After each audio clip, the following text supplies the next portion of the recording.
전남도의회가 12일 374회 임시회 도정 질문을 시작했습니다. 미래산업 분야에서는 전남도의 첨단산업 분야 전략 부재에 대한 비판이 이어졌습니다. 지역개발 분야로는 여수 대규모 택지개발 사업의 문제가 도마 위에 올랐습니다. 소방서나 병원 같은 생활 필수 시설이 부족한 상황에 대한 지적이 나왔습니다. 교육 분야에서는 치매 연구 중단 문제가 거론됐습니다. 전남은 고령 인구가 많아 치매 유병률이 높은 상황인데 전남도 치매 치료 연구는 예산 문제로 중단된 상태입니다. 전국 철도노조가 오는 14일부터 파업에 돌입합니다. 광주와 전남 지역 여객과 화물 운송에 차질이 전망되고 있습니다.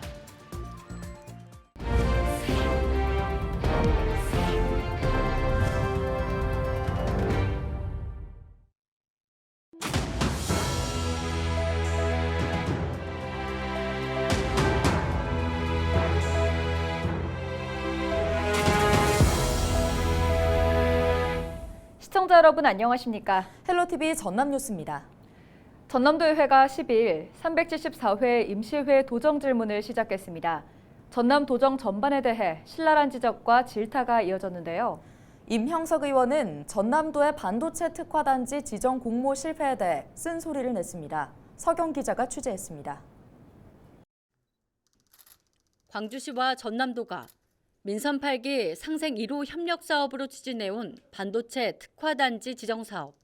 광주 전남은 시도의 접경지인 광주 첨단 13지구에 반도체 패키징 특화단지를 조성해서 수도권에 집중된 반도체 산업의 불균형을 해소하겠다는 계획을 내걸었습니다.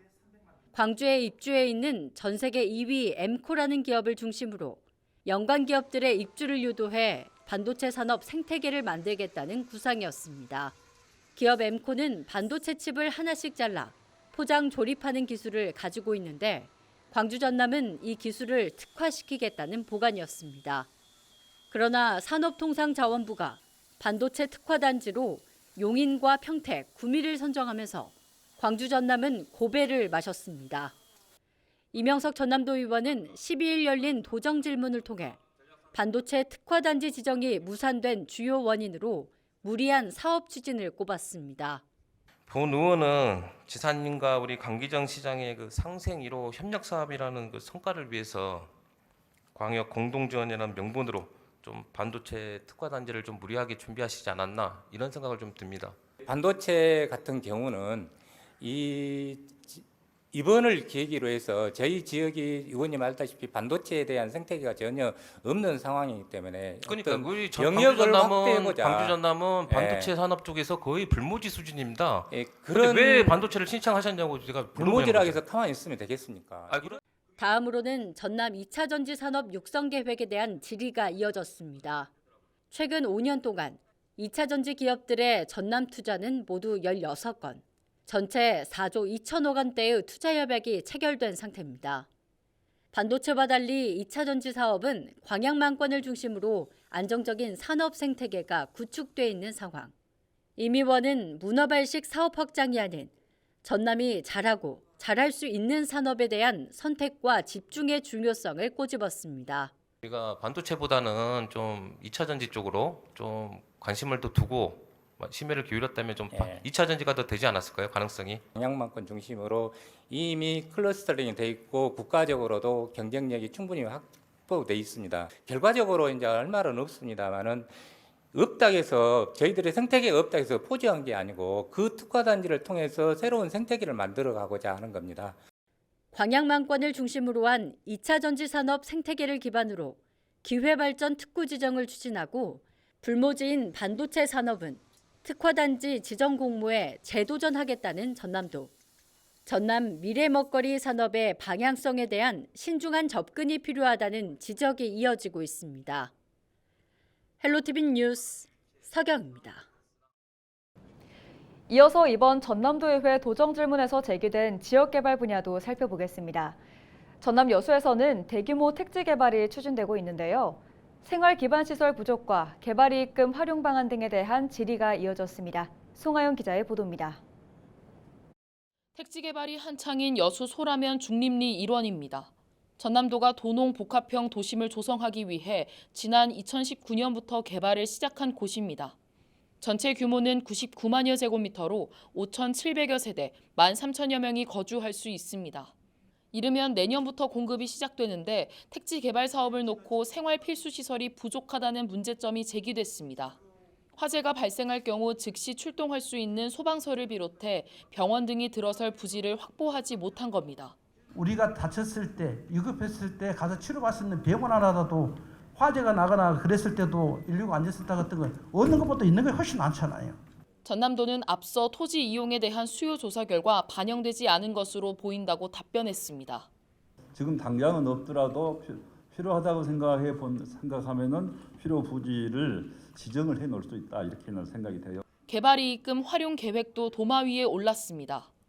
주변 시세를 따졌을 때 전남개발공사가 예상한 개발이익 1,000억 원보다 4배 가까운 높은 이익이 발생할 것으로 예상되는 상황. 최무경 도의원은 구체적인 활용 계획을 요구했고 예를 들어서 4,800억 정도 이익이 난다고 가정했을 때 지사님께서는 그럼 중림지역에다가 소라민에다가 지역에다가 환원할 생각이 있습니까? 전남도는 개발이익금이 초과해 발생할 경우 여수 지역에서 발생한 이익인 만큼 우선 활용을 검토하겠다는 입장을 내놨습니다. 여수시에서 남겨진 사업이니까 여수시 사업을 우선적으로 고려해 볼 수 있는 여지는 충분하다. 이 정도로 제가 답변드리겠습니다. 한편 전체 부지 가운데 문화시설 부지가 차지하는 비중이 0.17%에 불과하다는 지적에 전남도는 생활체육시설 관련 정부 공모 사업에 여수 중림지구가 선정된 만큼 문화체육 인프라 부족은 일정 부분 해소될 것이라고 답했습니다. 그러면서 문화시설 확충을 위해 여수시와 논의를 이어가겠다고 덧붙였습니다. 헬로티비 뉴스 송하영입니다. 마지막으로 전남도의회 도정질문에서 나온 전남의 바이오 산업 연구 성과를 들여다보겠습니다. 전남은 고령 인구가 많다 보니 치매 유병률이 전국 평균보다 높은데요. 이러한 특성 때문에 전남은 치매 치료 연구를 계속해왔지만 예산 문제로 사업이 중단돼 이에 대한 질문이 이어졌습니다. 장혜원 기자가 보도합니다. 전남 화순에 있는 생활의학센터입니다. 전남도가 난치성 질병 치료를 위해 252억 원을 들여 지난 2002년 설립했습니다. 치매 치료제 개발을 위해 줄기세포 1세대 연구자인 박세필 교수를 영입해 복제돼지 2마리를 배출하기도 했습니다. 그런데 최근 사업이 중단될 위기에 처했습니다. 국비를 확보하지 못해 치매 치료제 효능을 평가할 수 없게 된 겁니다. 질환동물 기반 세포치료제 효능평가 플랫폼 사업 어떻게 진행하고 있습니까? 이거 총 사업비가 200억인 국가 R&D 사업입니다. 전남도는 여러 방법을 강구했으나 예산 확보를 실패했다고 밝혔습니다. 실증 R&D 예산을 도전을 했는데 아쉽게 국가 정부 예산을 확보하는데 좀 실패를 했습니다. 예산 확보도 문제지만 사업을 수행할 마땅한 기관을 찾지 못한 점도 걱정입니다. 앞서 전남도는 치매 치료제 시험을 한국화학융합시험연구원에 의뢰했습니다.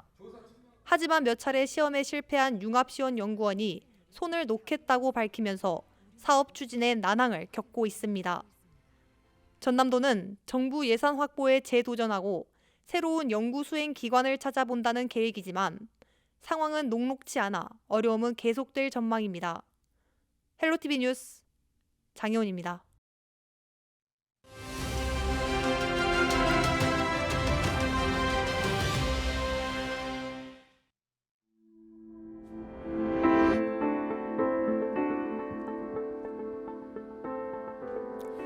치솟는 물가에 덩달아 주유소 기름값도 고공행진을 이어가고 있습니다. 자동차 시동 걸기가 무서운 요즘인데요. 경유값은 1,600원대, 휘발유는 1,700원대를 돌파하며 기름값마저 갈수록 부담입니다. 이렇게 국제유가가 치솟고 있는 건 바로 주요 산유국들이 기름 생산을 줄였기 때문입니다. 중동산 두바이유가 배럴당 90달러 선을 넘어섰고요. 100달러를 넘어설 것이라는 전망까지 나오고 있습니다. 다음 달 말에는 정부의 유류세 인하 조치도 끝나게 되는데요. 이렇게 되면 생계를 위해서 자동차를 이용하는 국민들, 운전하는 것 자체가 부담일 수밖에 없습니다. 덩달아 요소수 대란도 2년 만에 재발할 것이라는 우려도 나오고 있습니다. 아직 공식적인 발표는 없었지만 중국이 비료용 요소 수출을 통제하는 움직임이 감지됐기 때문입니다.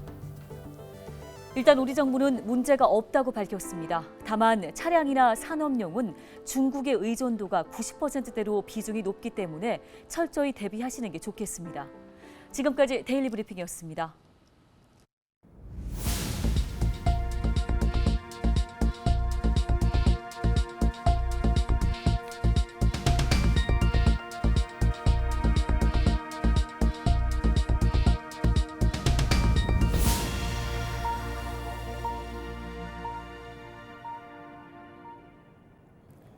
전국철도노동조합이 14일부터 총파업에 들어갈 전망인 가운데 광주와 전남 지역 여객과 화물운송에 차질이 예상됩니다. 파업 기간 동안 하루 기준 여객열차 운행 횟수는 호남, 전라, 경전선 합산 158회에서 98회로 축소됩니다. KTX 고속열차의 경우 하루 운행 횟수가 78회에서 54회로 줄어듭니다. 화물열차 운행 횟수도 29회에서 6회로 급감합니다. 철도노조는 수서역을 기반으로 하는 SRT와 서울 용산역을 기반으로 하는 KTX의 분리 운영이 철도 민영화의 수순이라고 지적하며 국토교통부가 대화에 나설 것을 요구하고 있습니다. 전국 학교 비정규직 노동조합 전남지부가 모두가 행복하고 건강한 학교 급식을 위한 조례 제정을 촉구했습니다. 학비노조 전남지부는 최근 학교 급식 노동자의 폐암 산업재해 승인 사례가 잇따르고 있고 신규 인력 채용에 있어서는 전국적인 미달 사태가 벌어지는 인력난이 초래되고 있다고 지적했습니다. 기자회견에 동참한 박형대 전남도 의원은 전라남도 교육청 학교급식 종사자 노동환경 개선 지원 조례안 발의를 준비하고 있다며 교육감의 책무와 기본계획 수립, 지원 사업과 적정 인력 보장 등을 규정하는 내용을 담았다고 설명했습니다. 국립 마한 역사문화센터 건립 사업에 국비가 확보되면서 사업이 탄력을 받게 됐습니다. 문화재청은 국립 마한 역사문화센터 건립 후보지로 영암 나불도를 선정하고 2024년 기본 설계 사업비 4억 5천만 원을 확보했다고 밝혔습니다. 국립 마한 역사문화센터는 전체 사업비 400억 원을 들여 아카이브와 교육, 전시시설 등을 갖추고 마한 복원과 정비 사업을 추진할 핵심 지휘부 역할을 수행할 전망입니다. 2023 전남 장애인 생활체육대회가 오는 14일부터 이틀 동안 순천 팔마 경기장 일원에서 펼쳐집니다. 이번 대회는 생태수도 인류 순천과 함께 뛰는 감동체전이라는 주제로 전남 22개 시군 1,800여 명의 선수가 참가할 예정입니다. 배드민턴과 보치아, 축구, 탁구 등 12개 종목에서 선수들의 치열한 경쟁이 펼쳐질 전망입니다. 순천시와 경찰, 소방당국은 대회 기간 이상동기 범죄와 같은 사회적 범죄 문제에 대응해 경비 인력을 증원하는 등 참가자 안전에 주의를 기울이고 있습니다. 신안군이 지역 소멸 위기 대응 방안으로 내놓은 월 10,000원 임대주택 모집 과정이 모두 마무리됐습니다. 신안군은 자녀가 있는 가구나 청년, 신혼부부 등 주로 귀촌을 결정한 주민들을 대상으로 이른바 10,000원 임대주택 대상자를 모집해 추첨을 거친 결과 2대1의 경쟁률을 기록했다고 밝혔습니다. 최종 입주자들은 오는 18일부터 입주가 시작되고 입주 기간은 기본 2년에 최대 4년까지 연장할 수 있습니다. 오는 15일 개막을 앞둔 목포 문학박람회에서 지역 출신 작가들의 문학 세계를 조명하는 다양한 행사가 마련됩니다. 목포시는 올해 문학박람회에서 김우진과 김현, 차범석과 박하성 등 지역을 빛낸 작가들의 4인 4색 문화제를 선보일 예정입니다. 특히 주제관에서는 나의 문화유산 답사기의 저자인 유홍준 교수의 강연과 시인 김지하의 삶과 작품 세계를 엿볼 수 있는 해설 과정도 만나볼 수 있습니다.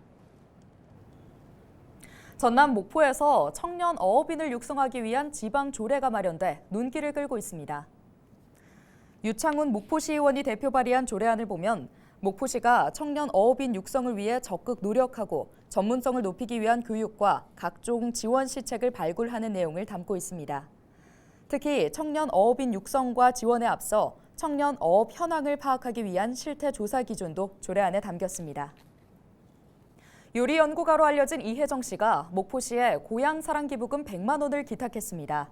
이 씨는 지난 8일 양성평등 주간 기념 행사에서 강연을 진행한 뒤 목포에 뜻깊은 선물을 남기고 싶어 고향 사랑 기부에 동참했다고 설명했습니다.